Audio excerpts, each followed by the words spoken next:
بسم الله الرحمن الرحيم والنجم إذا هوى ما ضل صاحبكم وما غوى وما ينطق عن الهوى إن هو إلا وحي يوحى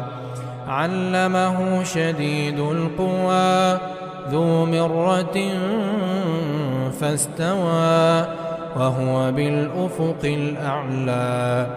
ثم دنا فتدلى فكان قاب قوسين أو أدنى فأوحى إلى عبده ما أوحى ما كذب الفؤاد ما رأى أفتمارونه على ما يرى ولقد رآه نزلة أخرى عند سدرة المنتهى عندها جنة المأوى إذ يغشى السدرة ما يغشى ما زاغ البصر وما طغى لقد رأى من آيات ربه الكبرى أفرأيتم اللات والعزى ومناة الثالثة الأخرى ألكم الذكر وله الأنثى تلك إذا قسمة ضيزى إن هي إلا أسماء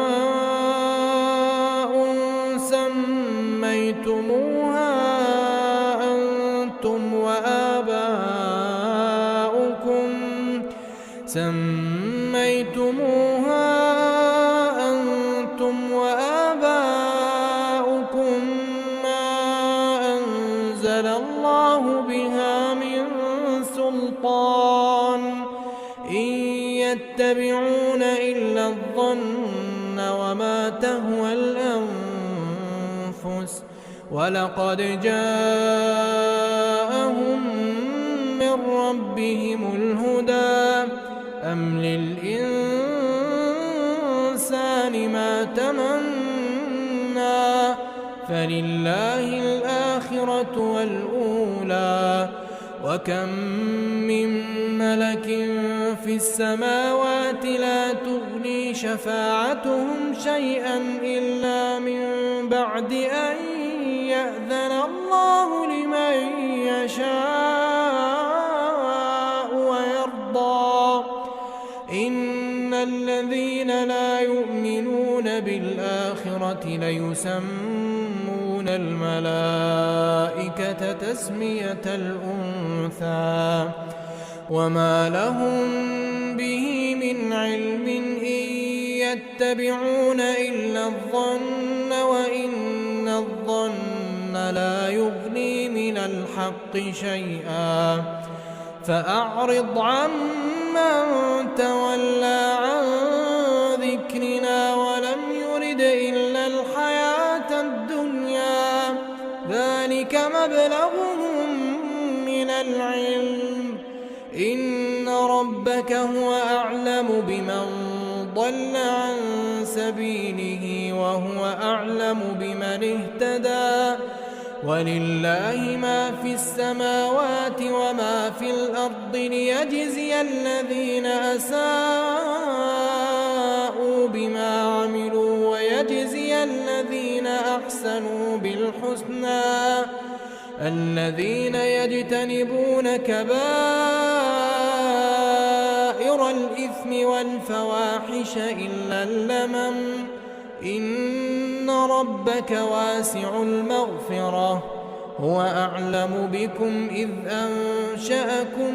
من الأرض وإذ أنتم أجنة في بطون أمهاتكم فلا تزكوا أنفسكم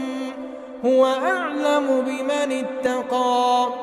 أفرأيت الذي تولى وأعطى قليلا وأكدى أعنده علم الغيب فهو يرى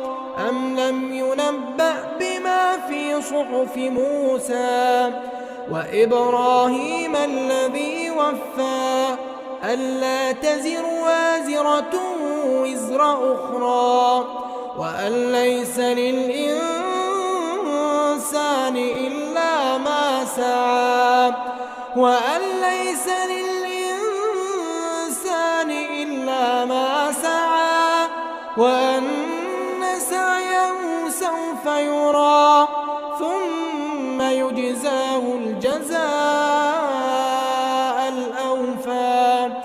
وأن إلى ربك المنتهى وأنه هو أضحك وأبكى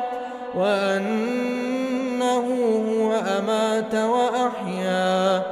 وأنه خلق الزوجين الذكر والأنثى من نطفة إذا تمنى وأن عليه النشأة الأخرى وأنه هو أغنى وأقنى وأنه هو رب الشعرى وأنه أهلك عادا الأولى وثمود فما أبقى وقوم نوح من قبل إنهم كانوا هم أظلم وأطغى والمؤتفكة أهوى فغشاها ما غشى فبأي آلاء ربك تتمارى هذا نذير من النذر الأولى أزفت الآزفة ليس لها من دون الله كاشفة أفمن هذا الحديث تعجبون وتضحكون ولا تبكون وأنتم سامدون فاسجدوا لله واعبدوا